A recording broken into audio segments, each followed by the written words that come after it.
Hello friends, అందరికీ నమస్కారం. ముందుగా మీరు మా ఛానల్ని సబ్స్క్రైబ్ చేసుకోకపోతే సబ్స్క్రైబ్ చేసుకొని పక్కనే ఉన్న బెల్ ఐకాన్ని క్లిక్ చేసి ఆల్ సెలెక్ట్ చేసుకోండి.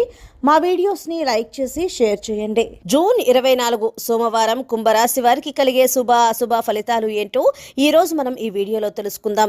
కుంభరాశి వారు ఈ రోజున మిశ్రమ ఫలితాలను పొందుతారు. ఆ రోజున మధ్యాహ్నం 1 గంట వరకు ఉన్న కాలం అంతగా అనుకూలించదు. చంద్రబలం చాలా తక్కువగా ఉంది. అయినప్పటికీ మధ్యాహ్నం 1 గంట నుంచి సూర్యుడు భాగ్యంలోకి ప్రవేశం చేయబోతున్న కారణంగా మీకు మధ్యాహ్నం నుంచి ఒక రకంగా అనుకూలంగా ఉంటుందని చెప్పుకోవచ్చు. సాధారణ కార్యక్రమాలకు ఎటువంటి ఆటంకాలు ఉండవు. అయితే ఈ రోజున మీరు ఆర్థికపరమైన వ్యవహారాలలో మాత్రం చాలా జాగ్రత్తగా వ్యవహరించాలి. ముఖ్యంగా వ్యాపారస్తులు చాలా అప్రమత్తంగా ఉండాలి. కిరాణా షాపుల దగ్గర నుంచి పెద్ద పెద్ద వ్యాపారవేత్తల వరకు ప్రతి ఒక్కరూ తప్పకుండా జాగ్రత్తలు పాటించాలి. లావాదేవీలను 1-2 సార్లు సరి చేసుకోవాలి.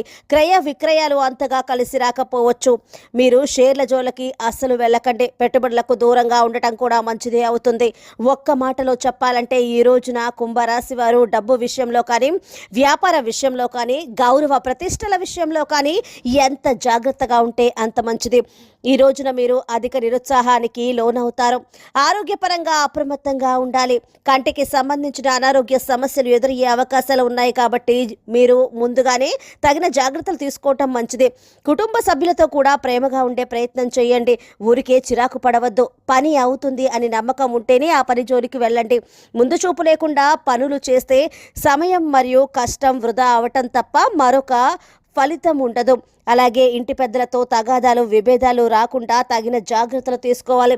ఈ రోజున ఉన్న గ్రహచారం ప్రకారం పెళ్లి చూపులకు, అగ్రిమెంట్లకు, ఉద్యోగ ప్రయత్నాలకు, వైద్య సంప్రదింపులకు, వ్యాపార చర్చలకు, కొనుగోళ్లకు, రుణ ప్రయత్నాలకు, అలాగే అమ్మకాలకు మరియు ఇతర సాధారణ కార్యక్రమాలకు కాలం చక్కగా అనుకూలిస్తుందని చెప్పుకోవచ్చు. కోర్టు సమస్యలు ఉన్నవారు ఈ రోజున సుదర్శన కవచ స్తోత్రాన్ని పారాయణం చేసుకొని ఆ సుదర్శన మూర్తిని మీరు పూజించండి. తరువాత మరుసటి రోజు నుంచి అప్పుడప్పుడు సుదర్శన కవచ స్తోత్రం వింటూ ఉండండి. ఇలా చేయటం వలన కోర్టు కేసులో త్వరగా విజయం ప్రాప్తిస్తుంది.